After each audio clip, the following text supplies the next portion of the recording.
Hi, I'm Tim. Welcome to Watchbox, and thanks for logging on. If you love this watch, email me, tmosso@thewatchbox.com. It's in the description below.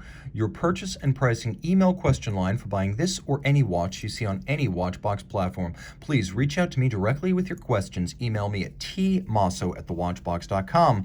Launched in 2011 to provide disaster relief funds following the Japanese tsunami, this is the Audemars Piguet Royal Oak Offshore Ginza 7 limited edition of 200 pieces. So back in 2011, this watch and its sister reference, which was made in carbon fiber, were sold out of the Ginza boutique in Japan to benefit the Japanese branch of the Red Cross following the tsunamis. The timepiece is steel with a rubber diver-style strap. It is 42 millimeters by 14.5 millimeters thick from lug tip to lug tip, 53.8 millimeters, but if we include these little intermediate links, the rigid distance, the incompressible distance across the wrist, is 58 millimeters. The timepiece features a diver-style strap that first debuted during the 2000s on the Scubas and the Vempe diver watches, and later became a popular option, an alternative to leather amongst owners of the chronographs, and you can see that it gives you the ability to take advantage of this watch's 100-meter water resistance because you don't need to put it on a separate strap.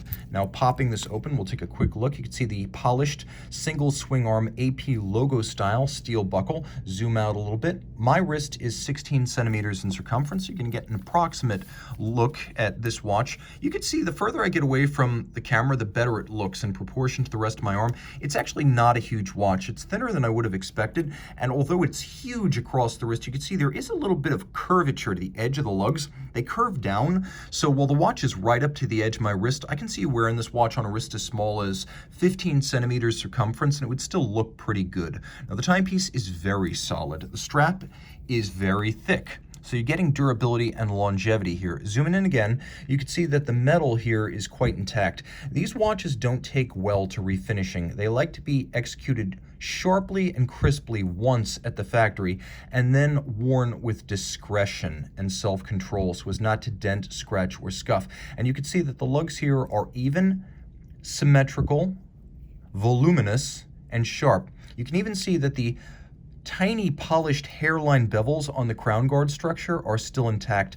Nitrile shoulders for the crown and the chronograph pushers, the nitrile giving way to a rubber gasket between the bezel and the case top. On the Royal Oak Offshores, the bezel gasket is made larger and expressed as a styling feature. You can see the edge of the bezel has a satin finished base, then it's rounded and polished, giving way to a satin finished top.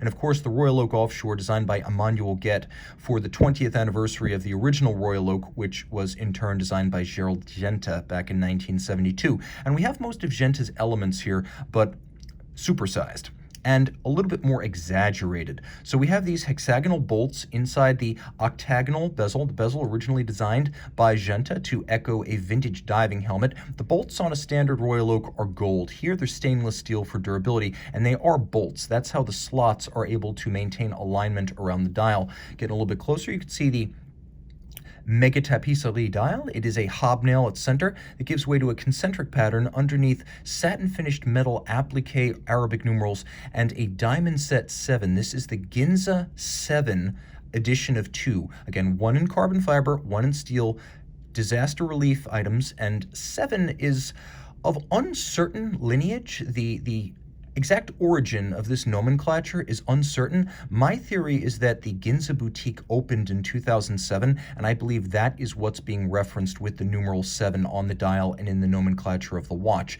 Now, we have white gold baton-style hands and a white varnished seconds hand. The watch does have a vertical clutch chronograph system, courtesy of a Dubois de Praz vertical clutch chronograph module, so that seconds hand will start without jump. We have a date with a magnifier that's actually on the base movement. That's why it seems so deeply set into the dial. The chronograph caliber is on top of the base movement. You're looking down to the base movement to actually see the date. We have both a quick set date and a hacking or stop seconds function. See, are we in the danger? You see, that's why I don't set the watch in the date change danger zone. But we have that hacking seconds function as well as a quick set for the date. The watch has a screw down crown, 100 meters water resistant AP caliber 3126 with a Dubois de Praz 3840 vertical clutch chronograph module. The base movement's an automatic winder with bidirectional action and ceramic rotor bearings. It energizes a 50 to 55 hour power reserve, and it's a fairly thick movement designed for use in sports watches. So it has a full balance bridge and a free sprung index, and the movement beats away at 21,600 vibrations per hour to allow that 50+ hour power reserve.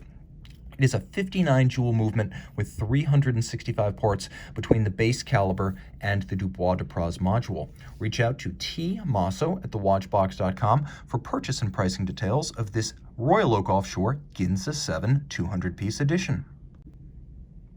Back with the Royal Oak Offshore Ginza by night.